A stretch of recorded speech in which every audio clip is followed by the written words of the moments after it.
அஸ்ஸலாமு அலைக்கும் வரஹ்மத்துல்லாஹி வபரகாத்துஹு. இன்னல் ஹம்தலில்லாஹ் நஹ்மதுஹு வ நஸ்தஈனுஹு வ நஸ்தக்ஃபிருஹு வ நஊது பில்லாஹி மின் ஷுரூரி அன்ஃபுஸினா வ ஸய்யிஆத்தி அமாலினா மை யஹ்திஹில்லாஹு ஃபலா முதில்ல லஹு வ மை யுத்லில் ஃபலா ஹாதிய லஹு. அஷ்ஹது அல்லா இலாஹ இல்லல்லாஹ் வ அஷ்ஹது அன்ன முஹம்மதன் அப்துஹு வ ரசூலுஹு அம்மா பஅத். அன்பிற்கினிய சகோதர சகோதரிகளே, தொடர்ச்சியாக நம்முடைய காசா தொடர்பான அப்டேட்டுகளை பார்த்து வரக்கூடிய சகோதரர்கள், அந்த அப்டேட்டுகளில் நம்ம குனூத்துன் நாசிலா ஓதுங்க, அல்லாஹ்விடத்தில் கையேந்துங்க என்று தொடர்ச்சியாக வலியுறுத்தி வர்றோம்.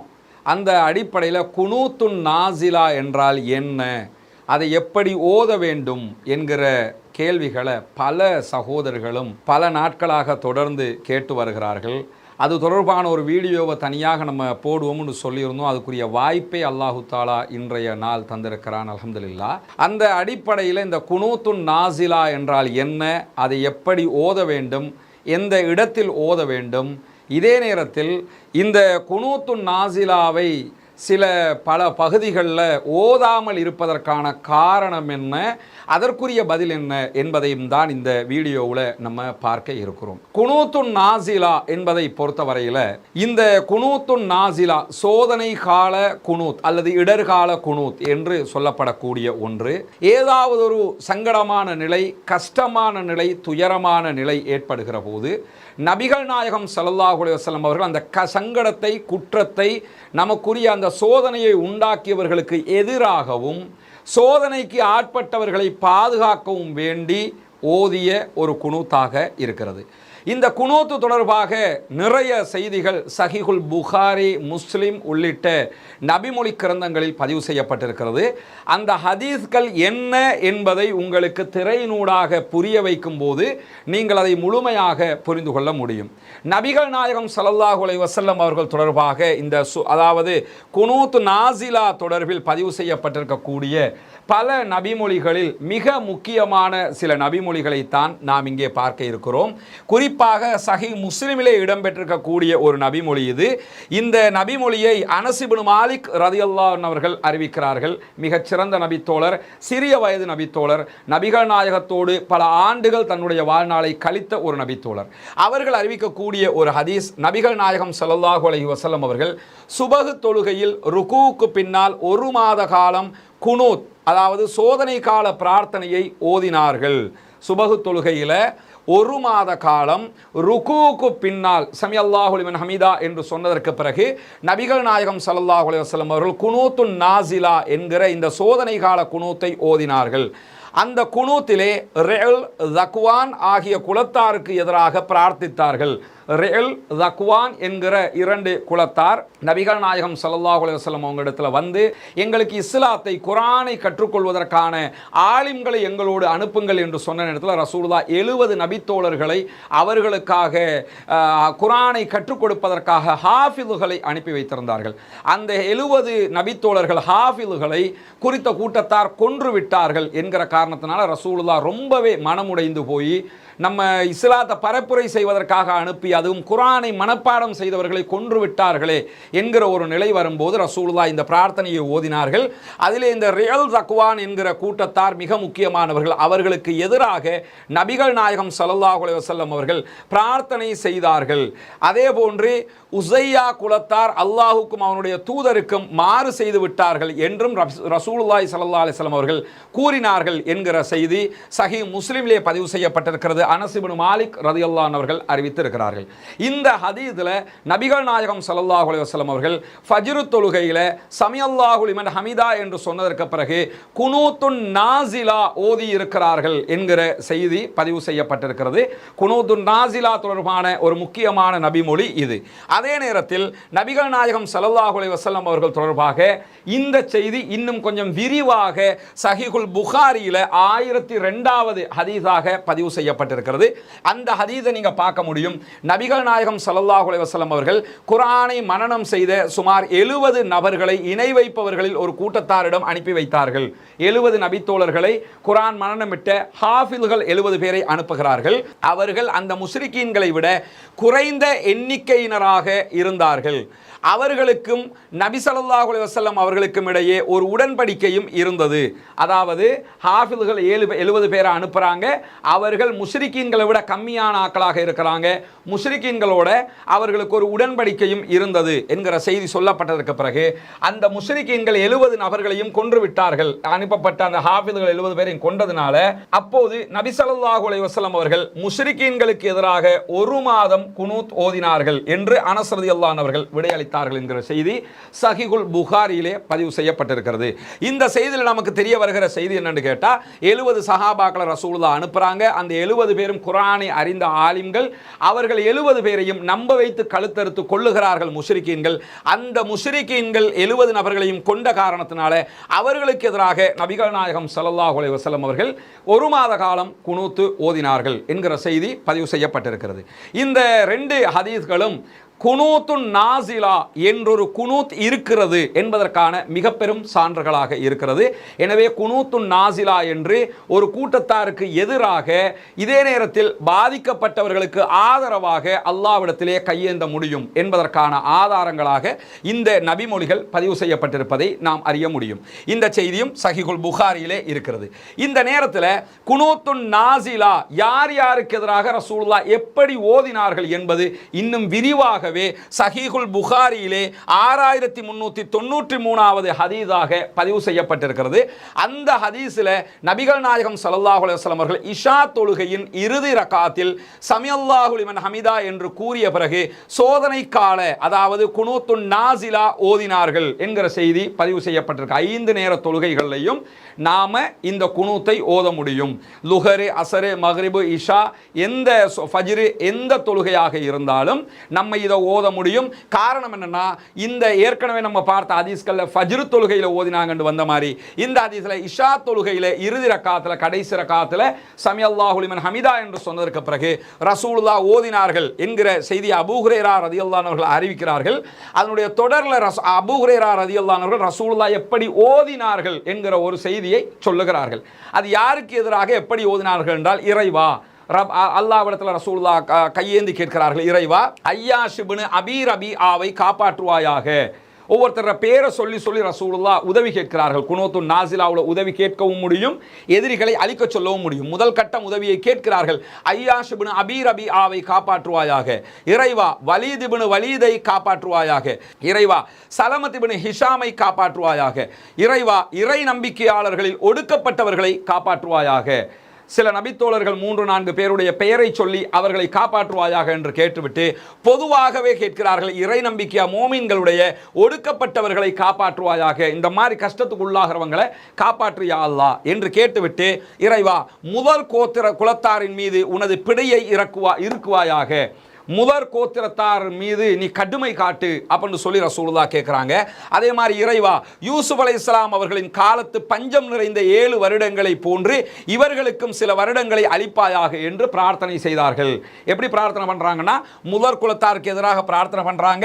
அவர்களுக்கு உன்னுடைய பிடியை இருக்கு, நீ அவர்களுக்கு கஷ்டத்தை கொடு என்று சொல்லிவிட்டு, எப்படி கஷ்டத்தை கொடுக்க வேண்டும் என்றால், யூசுப் அலைஹிஸ்ஸலாம் அவர்களுடைய காலத்தில் எப்படி 7 ஆண்டுகள் பஞ்சம் வந்ததோ அது போன்ற ஒரு பஞ்சத்தை அவர்களுக்கு கொடுத்து விடு அப்படின்னு சொல்லி ரொம்ப பாரதூரமான ஒரு பிரார்த்தனையை நபிகள் நாயகம் ஸல்லல்லாஹு அலைஹி வஸல்லம் அவர்கள் அந்த முஷ்ரிக்கீன்களுக்கு எதிராக கேட்டார்கள் என்கிற செய்தி சஹீஹுல் புகாரியிலே 6393வது ஹதீஸாக பதிவு செய்யப்பட்டிருக்கிறது. இந்த செய்தியும் நபிகள் நாயகம் ஸல்லல்லாஹு அலைஹி வஸல்லம் அவர்கள் குனூத்துன் நாசிலா ஓதினார்கள் என்பதற்கான ஆதாரமான செய்தியாக இருக்கிறது. இதுவரைக்கும் பார்த்த செய்திகளில் நாம் புரிந்து கொள்ள வேண்டிய மிக முக்கியமான பகுதி என்னன்னு கேட்டால், குனூத்துன் நாசிலா என்றொன்று இருக்கிறது. அந்த குனூத்துன் நாசிலாவை நபிகள் நாயகம் 5 நேர தொழுகைகளிலும் கடைசி ரக்காத்தில் சமிஅல்லாஹு லிமன் ஹமிதா என்று சொன்னதற்கு பிறகு நபிகள் நாயகம் ஸல்லல்லாஹு அலைஹி வஸல்லம் அவர்கள் ஓதி இருக்கிறார்கள். அதுவும் சில பேருடைய பெயரை சொல்லி அவர்களுக்கு ஆதரவாக ஓதி இருக்கிறார்கள். மூமின்களில் ஒடுக்கப்பட்டவர்களை காப்பாற்று என்று சொல்லி ஓதி இருக்கிறார்கள்.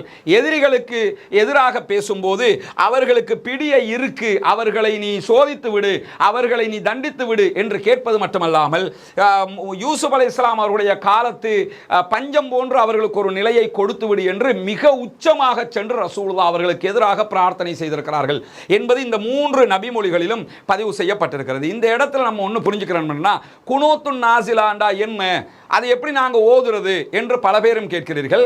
ஏன்னா உலமாக்களை பொறுத்தவரையில் அவங்களுக்கு தெரிந்த அரபியில் தங்களுக்கு தெரிந்த விவகாரத்தை கேட்ட முடியும். ஆனால் பொதுமக்கள் இருப்பாங்க, பொதுமக்களுக்கு அரபி தெரியுமான்னா அரபி தெரியாது. இதே நேரத்தில் குனூத்து நாசிலாவை பொறுத்தவரையில் அதுக்குன்னு இதுதான் வார்த்தை என்றொரு வார்த்தை கிடையாது. இந்த வார்த்தையை சொல்லி குனூத்து நாசிலா கேளுங்கன்னு யாரும் எழுதி தர முடியாது. என்ன பிரச்சனையோ அதை சொல்லித்தான் நம்ம குனூத்து நாசிலா கேட்க முடியும். உதாரணமாக 70 சஹாபாக்கள் கொல்லப்பட்டார்கள். 70 சஹாபாக்களுடைய பிரச்சனையை ஒட்டி நபிகள் நாயகம் ஸல்லல்லாஹு அலைஹி வஸல்லம் அவர்கள் அவர்களுக்கான பிரார்த்தனையை செய்து அவர்களை கொண்டவர்களுக்கு எதிராக பிரார்த்தனை செய்தார்கள். இப்ப முதல் கோத்திரத்துக்கு எதிராக பிரார்த்தனை பண்ணி நான் சரிப்பட்டு வருமா? இப்போ உஸையாவுக்கு எதிராக பிரார்த்தனை பண்ணி நான் சரிப்பட்டு வருமா?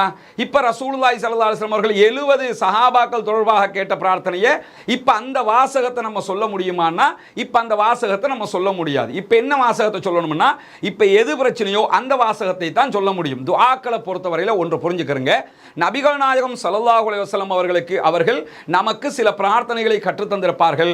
அரபியில் இந்த பிரார்த்தனையை இப்போ ஓதுங்க என்று சொல்லி இருந்தால் அதை நாம் மாறாமல் அதைத்தான் ஓத வேண்டும். நபிகள் நாயகம் பள்ளிவாசலுக்கு நுழையும் போது அல்லாஹும் அஃப்தஹ்லி அபுவாப ரஹ்மதிக் என்று சொல்லி தந்திருக்கிறாங்கன்னா அந்த பிரார்த்தனையை நம்ம வீட்டுக்குள்ள நுழையும் போது ஓதவும் கூடாது. அதை மாற்றி பள்ளிவாசலுக்குள்ள நுழையும் போது அதுக்கு பதிலாக வேற வார்த்தை போட்டு ஓதவும் கூடாது. அதே தான் நாம் ஓதணும். அதே மாதிரி சாப்பிடும்போது பிஸ்மில்லா சொல்லுங்க என்று சொன்னால் சாப்பிடும்போது அல்ஹம்துலில்லாஹ் என்று சொல்லிக்கிட்டு சாப்பிடக்கூடாது. பிஸ்மில்லா என்று தான் சொல்லி சாப்பிட வேண்டும். அந்த இடத்துல வார்த்தைகளை மாற்றக்கூடாது. இந்த விவகாரத்துக்கு இதை ஓதுங்கள் என்று ரசூலுல்லாஹ் கற்று தந்து விட்டால் அந்த விவகாரத்துக்கு தான் அதை ஓதணுமே தவிர அதுவல்லாத ஒரு விவகாரத்துக்கு அதை ஓதக்கூடாது. ஏன்னா அதுதான் யூனிஃபார்ம்ங்கிறது. இஸ்லாத்தினுடைய கட்டுப்பாடுங்கிறது என்னன்னா, தொழும்போது இதை ஓதுங்கன்னா தொழும்போது தான் அதை ஓதணும். பாத்ரூம் போகும்போது இதை ஓதுங்கன்னா பாத்ரூம் போகும்போது தான் அதை ஓதணும். வாகனத்தில் ஏறும்போது இதை ஓதுங்கன்னா வாகனத்தில் ஏறும்போது தான் அதை ஓதணும். வாகனத்தில் ஏறும்போது ஓத சொன்னாங்க, எனவே நான் வீட்டுக்குள்ளே போகும்போது அதை ஓதுவேன் என்று சொல்லி நான் மாற்றி ஓதக்கூடாது. இது ஒரு வகையான பிரார்த்தனை. இது மெயின் சாப்டர்னு புரிஞ்சுக்கிறங்க.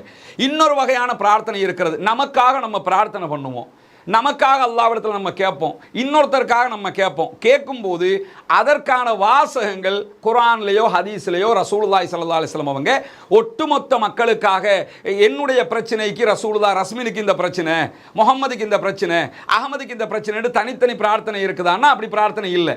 பொதுவான பிரச்சனை வரும்போது அந்த பிரச்சனையை சொல்லி நம்ம தான் அல்லாஹ்விடத்தில் கேட்க வேண்டி இருக்கிறது. எனவே இந்த காசா பிரச்சனைங்கிறது ரசூலுல்லாஹ் காலத்தில் உண்டான ஒரு பிரச்சனையா கிடையாது, இப்போ புதுசாக உண்டாகி இருக்குது. எனவே காசாவை சொல்லி பாலஸ்தீனம்ங்கிற வேர்டை சொல்லி குனூத்து நாசிலா வந்திருக்குமான்னு கேட்டால் அப்படி வந்திருக்காது.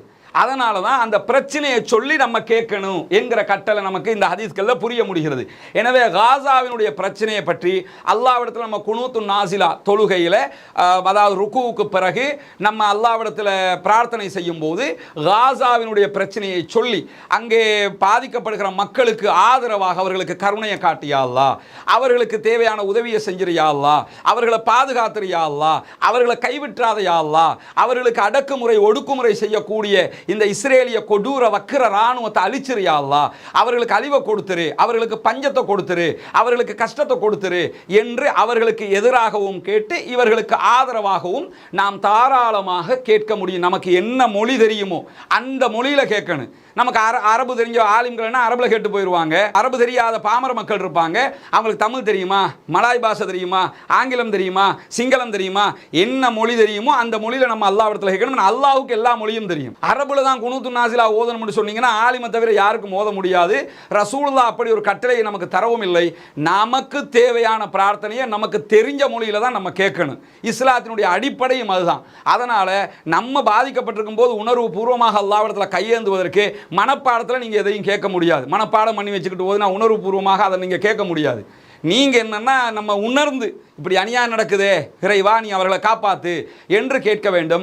அந்த செய்தியை இதில் ரசூலுல்லாஹ் இந்த முதற் குலத்தாருக்கு எதிராக பிரார்த்தனை செய்தது, ஐயாஸ் இப்னு அபீ ரபீஆவை காப்பாற்ற சொன்னது, வலீத் இப்னு வலீதை காப்பாற்ற சொன்னது, சலமத் இப்னு ஹிஷாமை காப்பாற்ற சொன்னது, இறை நம்பிக்கையாளர்கள் ஒடுக்கப்பட்டவர்கள் பாதிக்கப்பட்டவர்களுக்கு நீ உதவி செய்து விடு யா அல்லாஹ், அவங்களை காப்பாத்திரு யா அல்லாஹ் என்று கேட்டதெல்லாம் இதற்குரிய ஆதாரங்களாக இருக்கிறது. இந்த செய்தி சஹீஹுல் புகாரியிலே பதிவு செய்யப்பட்டிருக்கிறது.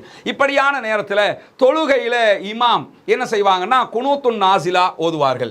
இமாம் குனூத்துன் நாசிலாவை சத்தமாக ஓதுவார். இந்த விவகாரத்தை தான் அந்த அல்லாஹும் மஹ்தினி ஃபீமன் ஹதைத் வாஃபினி ஃபீமன் ஆஃபைத்துன்னு சில பள்ளிகளில் ஓதிக்கிட்டு இருக்கிறாங்க. அந்த குனூத்துக்கும் குனூத்துன் நாசிலாவுக்கும் சம்பந்தம் இல்லை, புரிஞ்சுக்கிறங்க. அந்த குனூத்தினுடைய கருத்து வேற, நம்ம கேட்க போற விஷயம் வேற. நம்ம கேட்கறது காசாவுக்காக. அதுக்கு அல்லாஹ் மஹதினி ஃபீமன் ஹதைத் வாஃபினி ஃபீமன் ஆஃபைத் என்று பிரார்த்தனை பண்ணா சரிப்பட்டு வருமா? சம்பந்தமில்லாத பிரார்த்தனை அது. உலமாக்கள் கூட தவறுதலாக புரிந்து கொண்டு இதை சொல்லலாம், செய்யலாம். அதனால அந்த பிரார்த்தனை வேற, இந்த பிரார்த்தனை வேற. ஆனா இந்த பிரார்த்தனை எதை நமக்கு கேட்கும்போது எப்படி கேட்போம், அது மாதிரி இமாமும் என்ன செய்யணும்னு கேட்டா, இமாமாக இருப்பவர்கள் இந்த பிரார்த்தனையை சப்தமாக கேட்க வேண்டும். கேட்கும் போதுதான் பின்னாடி இருக்கிறவங்க அதை சப்தமாக ஆமீன் சொல்றதோ அல்லது வேறு விதமான காரியங்களில் ஈடுபடுவதோ இஸ்லாம் அனுமதித்த ஒன்றல்ல. அவர் ஓதுவாரு, அது காதுக்கு நமக்கு கேட்கும்ல, அதை வச்சு நம்ம என்ன செய்யலாம்னா நம்மளும் அதே மாதிரி அமைதியாக நம்ம ஓதணும். அவர் சப்தமிட்டு ஓதுவார் என்கிற செய்தி நமக்கு இந்த ஹதீஸில் இருந்து பதிவு செய்யப்பட்டிருக்கு. அதாவது செய்தியை சஹீஹுல் புகாரியில் 1029, 1013, 1014 போன்ற ஹதீஸ்களை நம்ம பார்க்க முடியும். அதாவது இமாம் லைட்டாக சப்தமாக ஓதும்போது பின்பற்றி தொழக்கூடியவங்க கையை உயர்த்தி பணிவாகவும் ரகசியமாகவும் பிரார்த்தனை பண்ணணும். அதை நம்ம எதிலிருந்து புரியலாம்னு கேட்டால், ரசூலுல்லாஹி ஸல்லல்லாஹு அலைஹி வஸல்லம் அவங்க ஜும்மா உரையில் மழை வேண்டி பிரார்த்தனை பண்ணும்போது என்ன செய்றாங்கன்னு கேட்டா, அல்லாஹும் மஸ்கினா என்கிற மலைக்கான பிரார்த்தனையை ரசூலுல்லாஹி ஸல்லல்லாஹு அலைஹி வஸல்லம் அவங்க ஓதினார்கள். மக்களுக்கு கேட்கும் விதமாக பிரார்த்தனை செஞ்சாங்க. செய்யும் போது மக்களும் என்ன செய்றாங்கன்னு கேட்டா, அதே பிரார்த்தனையை தங்களுடைய கைகளை உயர்த்தி சப்தம் இல்லாமல் கேட்டார்கள் என்கிற செய்திகள் நான் சொன்ன மேற்கண்ட அந்த 1029, 1013, 1014 ஆகிய சஹீஹுல் புகாரியினுடைய ஹதீஸ்களில் பதிவு செய்யப்பட்டிருக்கிறது. அந்த ஹதீஸ் நமக்கு சொல்லக்கூடிய செய்தி என்னன்னு கேட்டா, இமாம் சப்தமாக லைட்டா சப்தம் நமக்கு ஓதுறாருங்கிறது கேட்கிற மாதிரி அவர் ஓதுவாரு. நம்ம அதுக்கு ஆமீன் ஆமீன் ஆமீன் சொல்லக்கூடாது. நம்மளும் அதே போன்று நம்ம மனதுக்குள்ள என்ன செய்யணும்னா, அல்லாஹ்விடத்தில் உருகி நம்ம அந்த மக்களுக்காக பிரார்த்தனை செய்ய வேண்டும். அப்படி செய்யலாம் என்பதற்கு மலைக்கான பிரார்த்தனையில் நபிகள் நாயகம் ஸல்லல்லாஹு அலைஹி வஸல்லம் அவங்க சத்தமாக ஓதி இருக்கிறாங்க. மக்களும் அதை கேட்டு ஓதி இருக்கிறாங்க என்கிற செய்தி வருகிறது. மக்கள் ஆமீன் சொல்லி இருக்கிறாங்கிற செய்திகள் எங்கேயும் பதிவு செய்யப்படவில்லைங்கிறத புரிஞ்சுக்கிறங்க. இது ஆமீன் சொல்லுகிற விவகாரம் இல்லை, நம்மளே அல்லாஹ்விடத்தில் கேட்கக்கூடிய ஒரு விவகாரம். அதே நேரத்தில் நான் ஏற்கனவே சொல்லிட்டேன், எல்லா கடமையான தொழுகைகளிலும் இதை நாம் ஓத முடியும். அதற்கான ஆதாரங்கள் நீங்க பார்க்கலாம். அனஸ் ரலியல்லாஹு அன்ஹு அவர்கள் அறிவிக்கிறார்கள், மக்ரிப், ஃபஜ்ர் ஆகிய தொழுகைகளில் குனூத் ஓதுதல் நபிகள் நாயகம் ஸல்லல்லாஹு அலைஹி வஸல்லம் அவர்கள் காலத்தில் இருந்தது. புகாரிலே 798, 1004 ஆகிய ஹதீஸ்கள்ல இந்த செய்தி பதிவு செய்யப்பட்டிருக்க. மக்ரிப்ல ரசூலுல்லாஹ் ஓதி இருக்கிறாங்க. அதே மாதிரி ஃபஜ்ர்லையும் நபிகள் நாயகம் ஓதி இருக்கிறார்கள். அதே மாதிரி நபிகள் நாயகம் ஸல்லல்லாஹு அலைஹி வஸல்லம் அவர்கள் தொடர்பாக அபூ சலமா இப்னு அப்துர்ரஹ்மான் இப்னு அவுஃப் ரஹிமஹுல்லாஹ் அவர்கள் கூறியதாவது, அபூ ஹுரைரா ரலியல்லாஹு அன்ஹு அவர்கள், அபூ ஹுரைரா அவங்க செஞ்ச ஒரு விஷயத்தை, இந்த இவர் தாபி, அதாவது சஹாபி கிடையாது, அதாவது அபூ சலமா இப்னு அப்துர்ரஹ்மான் இப்னு அவுஃப்ங்கிறவர் அபூ ஹுரைரா ரலியல்லாஹு அன்ஹு அவங்க செஞ்ச ஒரு வேலையை மக்களுக்கு எடுத்து சொல்றாங்க. எப்படி எடுத்து சொல்றாங்கங்கிறத பாருங்க. நான் நபி ஸல்லல்லாஹு அலைஹி வஸல்லம் அவர்கள் தொழுவித்தது போன்றே உங்களுக்கு தொழுவிக்கிறேன் என்று கூறுவார்கள். அபூ ஹுரைரா ரலியல்லாஹு அன்ஹு என்ன சொல்லுவாங்கன்னா, நான் ரசூலுல்லாஹ் எப்படி உங்களுக்கு தொழுகை நடத்தினாங்களோ அப்படி நான் தொழுகை நடத்துறேன் அப்படின்னு தொழுகை வைப்பாங்க. அபூ ஹுரைரா சுயமாக பண்ணல, ரசூலுல்லாஹ் சொன்ன மாதிரி பண்றாங்க. சொல்லிட்டு என்ன செய்றாங்கன்னு கேட்டா, அபூ ஹுரைரா ரலியல்லாஹு அன்ஹு அவர்கள் லுஹர், இஷா, சுபஹ் ஆகிய தொழுகைகளின் கடைசி ரக்காத்துகளில் ருக்குவில் இருந்து எழுந்ததற்கு பிறகு கடைசி ரக்காத்துல சமி அல்லாஹு லிமன் ஹமிதா என்று கூறியதற்கு பிறகு குனூத் ஓதுவார்கள். எதுல ஓதுவாங்கன்னா, லுஹர்ல, இஷாவுல, சுபஹ்ல. ஏற்கனவே மக்ரிபை நம்ம பார்த்திருக்கிறோம். இப்படி 5 நேர தொழுகைகள்லையும் இது நடந்ததற்கான ஆதாரங்கள் இருக்கிறது. அதிலே இறை நம்பிக்கையாளர்களுக்காக பிரார்த்திப்பார்கள். கொடுஞ்செயல் புரிந்த குறைசி இறை மறுப்பாளர்களுக்கு எதிராக சபிப்பார்கள். இந்த அதாவது அந்த குறைசி இறை மறுப்பாளர்கள் பிராக்கெட்டில் தான் இருக்குது. ஹதீஸில் இருக்கக்கூடியது இறை நம்பிக்கையாளர்களுக்காக பிரார்த்தனை பண்ணுவாங்க, இறை மறுப்பாளர்களுக்கு எதிராக சபிப்பார்கள். நம்ம ஏற்கனவே கேட்ட மாதிரி இந்த பாலஸ்தீன மக்களுக்கு ஆதரவாக கேட்கறது, இஸ்ரேலிய இராணுவத்துக்கு எதிராக கேட்கறது. இப்படி ரசூலுல்லாஹி ஸல்லல்லாஹு அலைஹி வஸல்லம் அவங்க இப்படித்தான் தொழுகை நடத்தினார்கள் என்று அபூ ஹுரைரா ரலியல்லாஹு அன்ஹு அவர்கள் கடமையான தொழுகைகளில் இதை கேட்க வேண்டும் என்பதற்கான ஆதாரமாக இதை செய்து காட்டினார்கள் என்கிற செய்தி சஹீஹுல் புகாரியிலே பதிவு செய்யப்பட்டிருக்கிறது. அதே மாதிரி பார்த்தீங்கன்னா, குனூத்துன் நாசிலா எப்படி ஓதுவதுன்னும் போது கைகளை உயர்த்தி, கை உயர்த்தி தான் நம்ம குனூத்துன் நாசிலாவை கேட்கலாம்ங்கிறதுக்கான ஆதாரமாக அஹ்மதுல பதிவு செய்யப்பட்டிருக்கக்கூடிய செய்தி இது. நபிகள் நாயகம் ஸல்லல்லாஹு அலைஹி வஸல்லம் உடைய காலத்தில் 70 சஹாபாக்கள் கொல்லப்பட்ட நேரத்தில் அவர்களுக்காக நபி அவர்கள் கவலைப்பட்டது போல் வேறு எந்த ஒன்றிலும் கவலைப்பட்டு நான் பார்த்ததில்லைங்கிறாங்க அனஸ் ரலியல்லாஹு அன்ஹு அவங்க.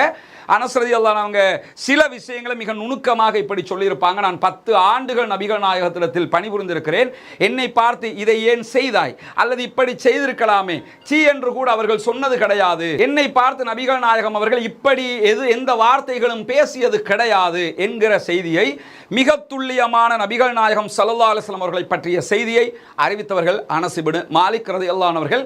அதே மாதிரி தான் இந்த ஹதீஸ்ல அவங்க என்ன சொல்றாங்கன்னு கேட்டா, 70 நபித்தோழர்கள் கொல்லப்பட்ட நேரத்தில் அவர்களுக்கு எதிராக, இந்த கொலை செய்தவர்களுக்கு எதிராக ரசூலுல்லாஹி ஸல்லல்லாஹு அலைஹி வஸல்லம் அவங்க பிரார்த்தனை செஞ்ச மாதிரி எதிலையுமே ரசூலுல்லாஹ் பிரார்த்தனை செய்து நான் கண்டதில்லை என்கிறார்கள். ஏன்னா அவ்வளவு ஒரு தாக்கத்தை ரசூலுல்லாஹி ஸல்லல்லாஹு அலைஹி வஸல்லம் அவர்களுக்கு அந்த சம்பவங்கள் உண்டாக்கி இருந்தது. அதனால தான் ரசூலுல்லாஹ் ஒரு நாள் நடந்த சம்பவத்துக்கு 1 மாத காலங்கள் குனூத் ஓதினார்கள் என்கிற செய்தியை நம்ம பார்க்க முடியும். அது ஒரு நாளில் நடந்த சம்பவம் தானே. 70 சஹாபாக்களை அழைச்சிக்கிட்டு போய் கொன்றாங்க, ஒரு நாளில் முடிஞ்சிருச்சு. காசா மாதிரி 4 மாதம் நடந்த சம்பவம் கிடையாது, ஒரு நாள் நடந்த சம்பவம். அதற்காக ரசூலுல்லாஹ் எவ்வளவு காலம் குனூத்துன் நாஸிலா ஓதி இருக்கிறாங்கன்னா, ஒரு மாதம் அளவுக்கு ஓதி 30 நாள், ஒரு நாளுக்காக 30 நாள் ஓதி இருக்கிறாங்க என்கிற செய்தி பதிவு செய்யப்பட்டிருக்கிறது. இதிலிருந்து என்ன தெரியுதுன்னா, அந்த ரசூலுல்லாஹி ஸல்லல்லாஹு அலைஹி வஸல்லம் அவர்களுக்கு அது எவ்வளவு பெரிய தாக்கத்தை உண்டாக்கி இருக்கிறது என்பது நாம் அறிந்து கொள்ள முடிகிறது. இந்த ஹதீஸில் இருந்து இன்னொரு செய்தியை நம்ம புரிஞ்சுக்கிறோம். என்னன்னா, இந்த ஒரு மாதம் ஓதினார்கள், ஒரு மாதத்தோட ரசூலுல்லாஹ் ஒரு மாதத்துக்கு பிறகு ஓதல, எனவே நம்ம ஒரு மாதம் ஓதினா போதும் என்று சொல்லித்தான் நிறைய பள்ளி வாயல்கள் அந்த ஹதீஸை வந்து தப்பாக புரிந்து கொண்டு குனூத்துன் நாஸிலா காசா மக்களுக்காக ஓதுவதை நிறுத்தி இருக்கிறார்கள். நன்றாக புரிந்து கொள்ளுங்கள் உலமாக்களே, அந்த ஹதீஸை பொறுத்தவரையில் ஒரு மாதம் என்பது ஒரு தகவலாக வருகிறதே தவிர ஒரு மாதத்துக்கு மேலே ஓதக்கூடாது என்று அந்த ஹதீஸில் வரவே இல்லை. எல்லாவற்றுக்கும் மேலாக நம்ம என்ன புரியணும்னா, ஒரு விவகாரத்துக்கு எதிராக குனூத்துன் நாஸிலா ஓதுறோம்னா அந்த ஒரு பாதிப்பை உண்டாக்கியவனுக்கு எதிராக பிரார்த்தனை செய்வது, பாதிக்கப்பட்டவர்களுக்கு ஆதரவாக பிரார்த்தனை செய்வது என்பது எவ்வளவு காலம் பிரார்த்தனை செய்யலாம் என்ன எப்படி முடிவெடுக்கிறதுன்னு பார்த்தீங்கன்னா, இந்த ஒரு மாத ஹதீஸை வச்சு முடிவெடுக்கலாம். எப்படி முடிவெடுக்கலாம்? நடந்த சம்பவம் ஒரு மாதம் நடந்த சம்பவம் அல்ல. 70 சஹாபாக்களை கூட்டிக்கிட்டு போய் ஒரு மாதம் கொண்டாங்களா? ஒரு மாதமா கொல்லல, ஒரே ஒரு நாள்ல சம்பவம் முடிஞ்சிருச்சு. ஒரு மாத காலம் சஹாபாக்களை வச்சு கொலை பண்ணாங்களான்னா ஒரு மாத காலம் எல்லாம் வச்சு கொலை பண்ணல, ஒரு நாள்ல நடந்த சம்பவம் நடந்துருச்சு. ஆனா ரசூலுல்லாஹ் ஒரு மாதம் அதற்காக குனூத்துன் நாஸிலா ஓதினாங்கன்னா ஒரு மாதம் அளவுக்கு ரசூலுல்லாஹ்வால அதை ஜீரணிக்க முடியல, அந்த தாக்கம் இருந்திருக்குதுன்னு அர்த்தம். அதே மாதிரி இப்போ காசா பிரச்சனையை பார்த்தீங்கன்னா, நாங்கள் ஒரு மாதம் ஓதினாங்க ரசூலுல்லாஹ், அதனால விட்டுட்டோம்னா ரசூலுல்லாஹ் ஒரு நாள் நடந்ததுக்கு ஒரு மாதம் ஓதினாங்க. இப்போ எதுக்காக ஓதினாங்க? தாக்கத்தின் அளவை வச்சு ஓதிருக்கிறாங்கன்னு அர்த்தம். அதுலேருந்து நம்ம அதை தானே புரிய முடியும். இல்லைன்னா ஒரு நாள் ஓதிட்டு முடிச்சிருப்பாங்களே, ஒரு மாதம் ஏன் ஓதினாங்க? ஒரு மாதமாக கொல்லவே இல்லை அவங்கள, ஒரு மாதம் அந்த கவலை தாங்க முடியாமல் இருந்திருக்குன்னு அர்த்தம். அதே மாதிரி இப்போ காசா பிரச்சனை எடுத்துக்கிட்டிங்கன்னா அது ஒரு நாளில் நடக்கிற சம்பவமா? 4 மாதமாக நடந்துக்கிட்டு தான் இருக்குது. அப்போ எப்படி நம்ம ஒரு மாதத்தில் நீங்கள் எப்படி பள்ளிவாசலில் குனூத் ஓதுறதை நாங்கள் நிறுத்தினோம்னு நிறுத்த முடியும்?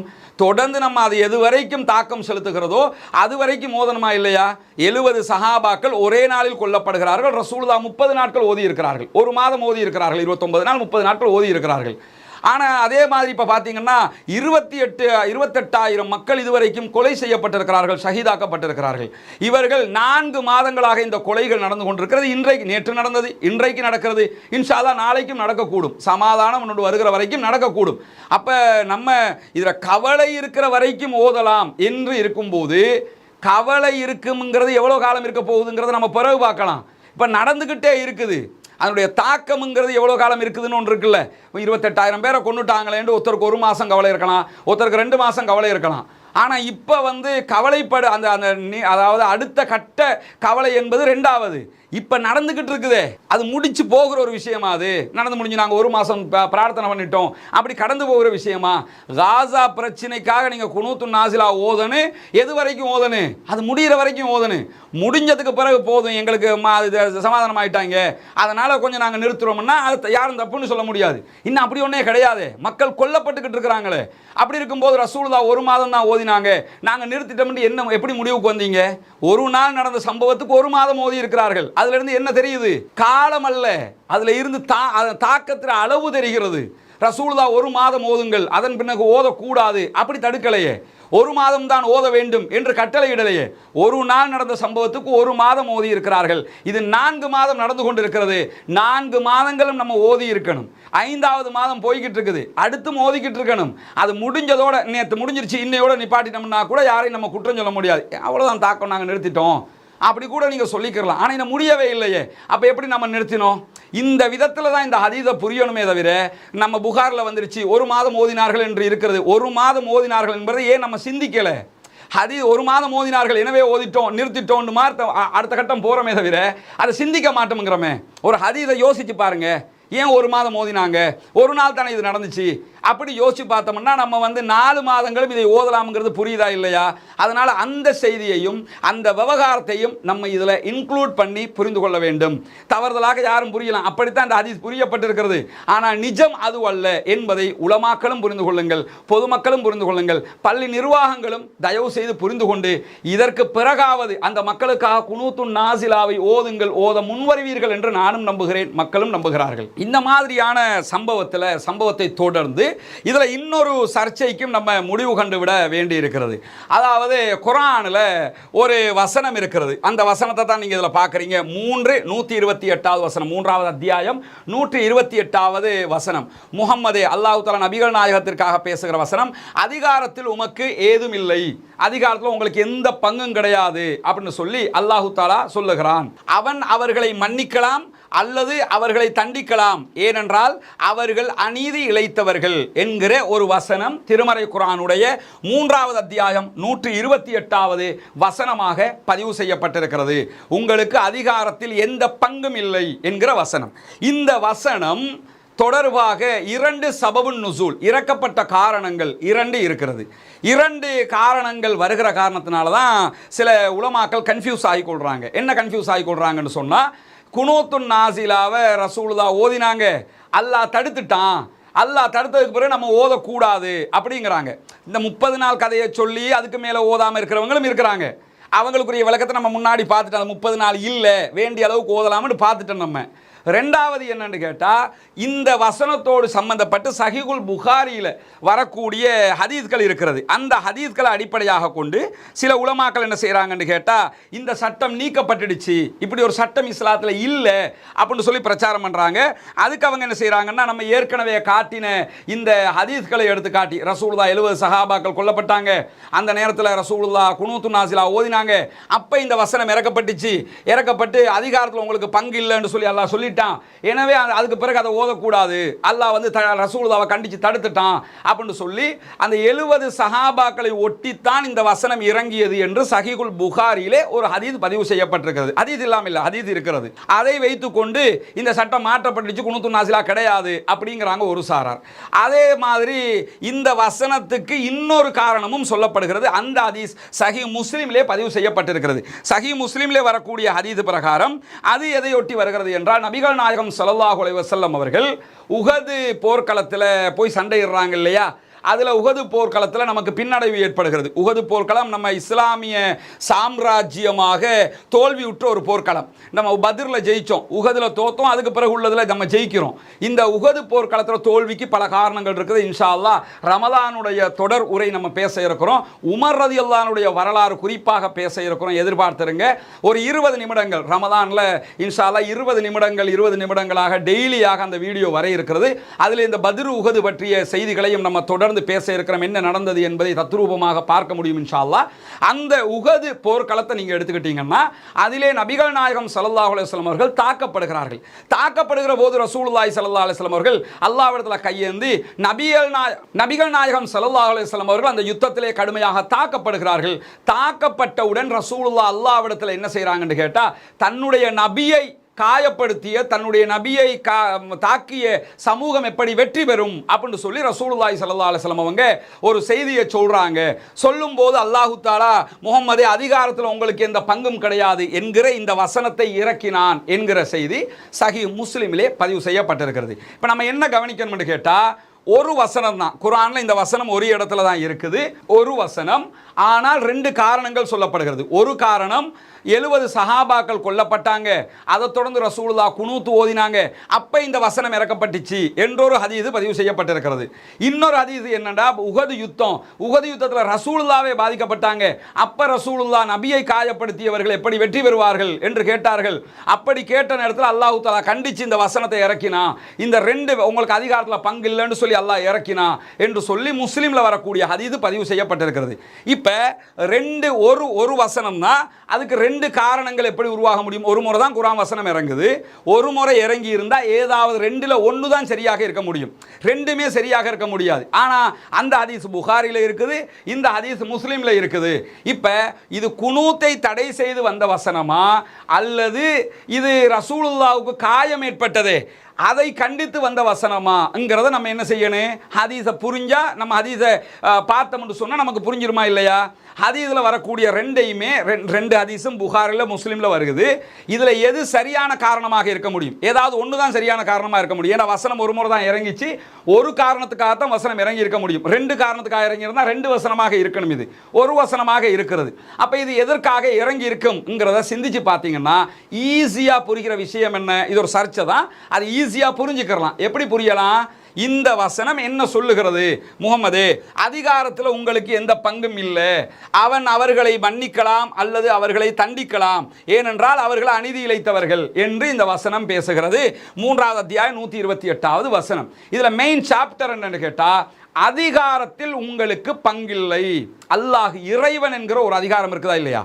நான் ரப்பு அப்படிங்கிற ஒரு அதிகாரம் இருக்குது. அல்லாஹ் தான் ரப்பு. அல்லாஹுடைய அதிகாரத்தில் யாரும் கை வச்சிடக்கூடாது.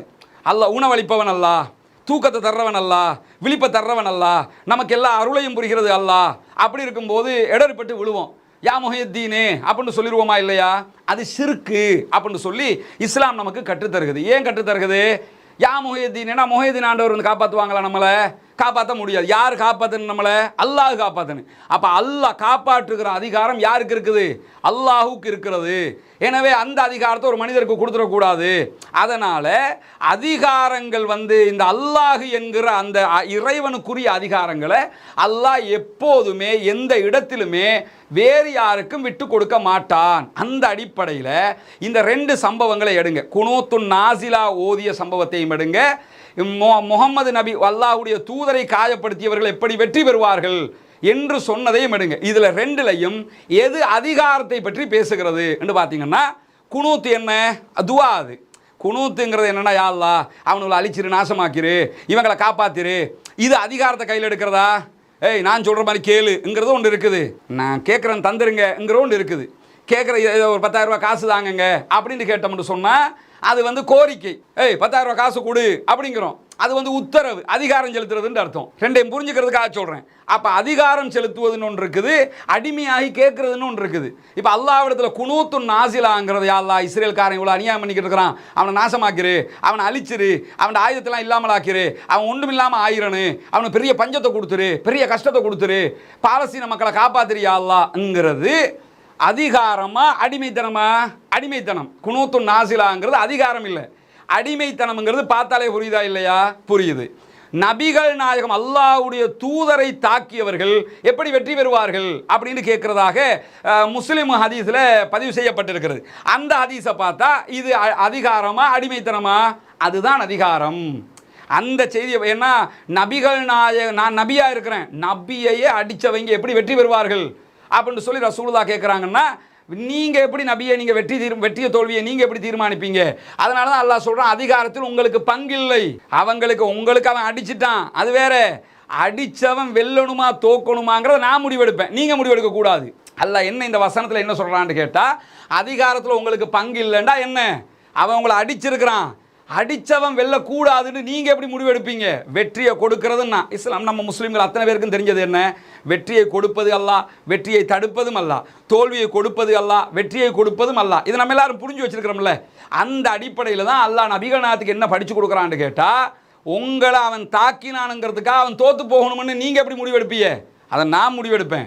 என் நபியை தாக்கிட்ட உன்னை எப்படா ஜெயிக்க வைக்கிறது அப்படின்னு நான் முடிவெடுக்கலாம். நீங்கள் எப்படி முடிவெடுப்பீங்க? அதை கண்டித்து தான் அல்லாஹ் என்ன செய்கிறான்னு கேட்டால், அதிகாரத்தில் உங்களுக்கு பங்கு இல்லை. ரசூலுல்லாஹ் அது துவாவாக கேட்கல, அல்லாஹ் இடத்துல கேட்குறாங்க, நபியையே தாக்கிட்டாங்க, இவங்கெல்லாம் ஜெயிப்பாங்களா? அவ்வளோ அநியாயம் பண்ணுறான, இவன்லாம் ஜெயிப்பானா அப்படின்னு. பல 28,000 பேரை கொண்டுட்டான், இவன்லாம் எப்படி ஜெயிப்பான்? இவெல்லாம் ஜெயிக்க முடியுமா அப்படின்னு நம்ம பேச முடியுமா? அவன் 28,000 50,000 பேரை கொண்டாலும் வெற்றி தோல்வியை தீர்மானிக்கிறது ரப்பு, நம்ம இல்லை. நம்ம தீர்மானிக்க முடியாதுல்ல. அது மாதிரி இந்த ரெண்டு செய்தியை நீங்க எடுத்துக்கிட்டீங்கன்னா, குனூத்துன் நாசிலாவை தடுத்ததாக இந்த வசனம் இறங்கியதாக புகாரில் ஒரு செய்தி இருக்கிறது. நபிகள் நாயகம் மீது தாக்குதல் நடத்தப்பட்டு நபியை தாக்கினவங்க எப்படி ஜெயிப்பாங்க என்று ரசூலுல்லாஹ் கேட்ட நேரத்தில் இந்த வசனம் இறங்கியதாக ஒரு செய்தி இடம்பெற்றிருக்கிறது. ஆனால் ஒரு வசனம்ங்கிறதுனால ஏதாவது ஒன்றுதான் சரியாக இருக்க முடியும். அப்படி பார்த்தால் முஸ்லிம்ல வரக்கூடிய இந்த வசனத்துக்குரிய விளக்க உரையாக அமைந்திருக்கக்கூடிய நபிகள் நாயகம் ஸல்லல்லாஹு அலைஹி வஸல்லம் அவர்கள் பாதிக்கப்பட்ட போது ரசூலுல்லாஹ் என்ன செஞ்சாங்க, முகமது நபியை தாக்கினவங்க எப்படி ஜெயிப்பாங்க என்று சொல்லும்போது அதை நீங்க எப்படி தீர்மானிக்க முடியும், அதிகாரத்தில் உங்களுக்கு எந்த பங்கும் கிடையாது, அதை நான் தான் தீர்மானிப்பேன் என்று அல்லாஹ் சொல்லுகிறான். இதுதான் அதுக்கு பொருத்தமாக இருக்கிறது, சரியாக இருக்கிறது. அப்ப புகாரில வந்தது என்னன்னா, சஹாபி என்ன செய்யிருக்கலாம்னா குனூத் ஓதினாங்க, அதுக்கு தான் இதை சொல்லியிருக்கலாம்னு அவர் மறதிலேயோ இடைச்சர்களாகவோ தவறுதலாகவோ அந்த செய்தி சொல்லப்பட்டிருக்கலாம் என்றுதான் புரியணுமே தவிர, இல்ல அதுவும் சரி இதுவும் சரி இன்னீங்கன்னா இந்த வசனம் ரெண்டு வாட்டி இறங்கி இருக்கணும். வசனம் ரெண்டு வாட்டி இறங்கல, ஒரு வாட்டி தான் இறங்கி இருக்குன்னா ரெண்டுல ஏதாவது தான் சரியா இருக்க முடியும். நம்ம சிந்திச்சு பார்த்தா அது பிரார்த்தனை, இது அதிகாரம். அதாவது அடிமையாக நிற்பது வேறு, அதிகாரம் செலுத்துவது என்பது வேறு. இந்த இடத்துல அதிகாரத்தில் கை வைக்க போனதுனால அல்லாஹு தாலா தடுத்தான். அந்த இடம் அதிகாரத்தில் கை வைப்பது அல்ல, குனூத்துன் நாசிலா என்பது நம்ம அல்லாஹ்விடத்தில் கெஞ்சி கேட்பது, அடிமையாக இருந்து கேட்பது. எனவே கண்டிப்பாக குனூத்துன் நாசிலா நாம் ஓத வேண்டும். அத்தனை பேரும் ஓதுங்கள். தயவு செய்து ஒரு கோரிக்கையாக முன்வைத்துக் கொள்கிறேன், தயவு செய்து பள்ளிவாயல் நிர்வாகங்கள், நான் பள்ளிவாயல் நிர்வாகங்களுக்கு சொல்கிறதுக்கு முன்னாடி உலமா சபையில் இருக்கக்கூடிய உலமாக்களிடத்தில் வேண்டிக் கொள்வது என்னென்னு கேட்டால், நம்ம இது ஒரு பெரிய மேட்ரே கிடையாது. இந்த வசனங்கள் எல்லாம் உங்களுக்கும் தெரியாத செய்திகளாக இருக்காது. ஆனால் கொஞ்சம் விளக்க குறைவுகள் கூடுதல்கள் இருக்கலாம், அல்லது நம்ம இப்படி தானே படிச்சிட்டோம் என்று கூட நம்ம புரிஞ்சிருக்கலாம். அப்படி இல்லாமல் இதை கரெக்டாக இதுக்கு தான் சொல்லப்பட்டிருக்குங்கிறத புரிஞ்சு தயவு செய்து உங்களை சார்ந்த பள்ளி வாயல்களுக்கு குனூத்துன் நாசிலாவை ஓத சொல்லுங்கள். உலமாக்கள் அவங்க சொல்லலை அதனால் நாங்கள் ஓதலைன்னு அல்லாஹ்விடத்தில் நீங்கள் போய் சொல்ல முடியாது. உங்களுக்கென்று ஒரு தெரிவு சுதந்திரத்தை அல்லாஹ் தந்திருக்கிறான். எனவே உலமாக்கள் தொழுகையில் குனூத்துன் நாசிலாவை ஓதுங்கள். எப்படி ஓத வேண்டும் என்கிற மெத்தேடு நம்ம சொல்லியிருக்கிறோம். அதனால் தாராளமாக அத்தனை பொதுமக்களும் அல்லாஹ்விடத்தில் உங்களுக்கு தெரிந்த மொழியில், உங்களுக்கு தெரிந்த விதத்தில் அந்த மக்களுக்காக நீங்கள் குனூத்துன் நாசிலா ஓத முடியும். இதுதான் குனூத்துன் நாசிலாவினுடைய சட்டத்திட்டங்களாக இருக்கிறது. நம்ம ஹதீஸ் ஆதாரங்களோடு தான் இது எல்லாத்தையும் நான் உங்களுக்கு ஒப்புவிச்சிருக்கிறேன். இதில் என்னுடைய கருத்துக்கள் எதையுமே நான் இதில் கொண்டு வந்து போடலை. எல்லாவற்றுக்கும் ஹதீஸ்களை நம்ம காட்டியிருக்கிறோம். இதிலே ஏதாவது எல்லாவற்றுக்கும் ஹதீஸ்களை நம்ம காட்டியிருக்கிறோம். குர்ஆன் ஹதீஸ் அடிப்படையில் இந்த நல்ல காரியத்தை செய்து அல்லாஹ்விடத்திலும் நிறைய நன்மைகளை பெற்றுக்கொள்ளுங்கள். நம்மளால் இவ்வளவு தாங்க பண்ண முடியும் அந்த மக்களுக்காக. இதை கூட பண்ணலைன்னா நம்ம எல்லாம் என்ன பண்ண போகிறோங்கிற ஒரு கேள்வி இருக்குதா இல்லையா? நம்ம ஜனாசாக்கள் எரிக்கப்படுகிற போது முழு உலகமுமே நமக்காக திரண்டது. 28,000 பேர் கொல்லப்பட்டிருக்கிறாங்க, ஷஹீதாக்கப்பட்டிருக்கிறாங்க. பச்சை புள்ள ஹிந்து கொல்லப்பட்ட செய்தி இன்றைக்கு உலகத்தையே பரபரப்புக்குள்ளாகி இருக்குது. 15,000 குழந்தைகள் கொல்லப்பட்டிருக்கிறார்கள். நம்ம எப்படி இதெல்லாம் ஜீரணிச்சுக்கிட்டு சாப்பிட்டுக்கிட்டு இருக்கிறோம்? நம்மளால் இவ்வளவு தானே பண்ண முடியும். வேறு ஏதாவது பண்ண முடியுமா? பண்ணவும் முடியாதுல்ல. நம்ம பண்ண முடியுமானது ஜனநாயக ரீதியில் போராட முடியும். போராட்டத்துக்கு வாங்க, ஆர்ப்பாட்டத்துக்கு வாங்கன்னா நம்ம 500 பேர் கூட தேர முடியலை. ஒவ்வொரு நாடுகளில் லட்சக்கணக்கானவங்க ரோட்டுக்கு வந்து பாலஸ்தீன மக்களுடைய யுத்தத்தை நிறுத்துங்கன்னு ஆர்ப்பாட்டம் பண்ணிக்கிட்டு இருக்கிறான். இலங்கையில் நம்ம அப்படியெல்லாம் பண்ணலை. முடிஞ்ச ஒரு 500 பேர் திரண்டு இருக்கிறோம், அவ்வளவுதான். அப்போ நம்ம ஆர்ப்பாட்டத்துக்கும் வரலை. குனூத்துன் நாசிலாவை கூட நம்ம ஓதலைன்னா என்ன மாதிரியான நிலைமையில் நம்ம இருக்கிறோங்கிறத புரிஞ்சுக்கிறோங்க. எனவே இது என்னுடைய சொந்த பிரச்சனை அல்ல. நான் 129 நாளாக இதை நான் பேசிக்கிட்டு இருக்கிறேன்னா நான் காசாக்காரனா? என் சொந்த பிரச்சனையா இது? என் உள்ளூட்டு பிரச்சனையா இது? நம்ம அத்தனை பேருடைய பிரச்சனை, சமூகத்தினுடைய பிரச்சனை. அந்த அல் முஸ்லிம் அகுல் முஸ்லிம், ஒவ்வொரு முஸ்லிம்களும் சகோதரர்கள், இன்னொரு முஸ்லிமுக்கு சகோதரர்கள். ரசூலுல்லாஹி ஸல்லல்லாஹு அலைஹி வஸல்லம் அவர்கள் சொன்னார்கள், மூமின்கள் முஸ்லிம்கள் ஒரு கட்டிடத்தை போன்றவர்கள். ஒரு கல்லுக்கு பிரச்சனைன்னா முழு கட்டிடத்துக்கும் பிரச்சனை. ஒரு உடம்புல காலில் முள்ளு குத்தினா தலை சொல்லுது முள்ளு குத்திருச்சு, உடம்பு வலிக்குது. உடம்பு மாதிரி முஸ்லீம்கள் மூமின்கள். அப்போ நம்ம என்ன நினைக்கணும்? நம்முடைய உடம்புல ஒரு பார்ட்ஸ் இல்லையா? அவங்க ஒரு கை மாதிரி இல்லையா? ஒரு வலது கை மாதிரி இல்லையா? கால் மாதிரி இல்லையா? மூளை மாதிரி இல்லையா? மூளை சிதறும் அளவுக்கு கொல்லப்படுகிறார்களே. உடல்கள் சிதறி வீசப்படுகிற அளவுக்கு குண்டுகள் போடப்படுகிறது, மயக்கமாகி கொல்லப்படுகிறார்களே, உண்ண உணவில்லாமல், உடுப்பதற்கு ஆடை இல்லாமல், குடிப்பதற்கு தண்ணீர் இல்லாமல் அழுது புலம்பிக் கொண்டிருக்கிறார்களே, கையேந்தி கொண்டிருக்கிறார்களே, பிச்சை கேட்டுக் கொண்டிருக்கிறார்களே, இதை விட நம்ம என்ன பண்ணலாம்? UNRW பணங்களை எல்லாம் நிறுத்தி இருக்கிறார்கள். அவர்களுக்கு உதவுவதற்கு உலகத்தில் ஒருவரும் கிடையாது, அல்லாஹ் மட்டும்தானே உதவ முடியும். அந்த அல்லாஹ்விடத்தில் கேட்பதற்கும் கஞ்சத்தனம் காட்டிவிட்டோம் என்றால் எங்கு போய் இதை முடிவுக்கு கொண்டு வரப் போகிறோம்? நண்பர்களே, தயவு செய்து குனூத்து நாசிலாவை ஓதுங்கள், அல்லாஹ்விடத்திலே அழுது மன்றாடுங்கள், அல்லாஹ்விடத்திலே கெஞ்சி கேளுங்கள். அந்த மக்களுக்காக அல்லாஹு தஆலா உதவி செய்ய போதுமானவன். வாஹிரு தஅவானா அல்ஹம்துலில்லாஹி ரப்பில் ஆலமீன்.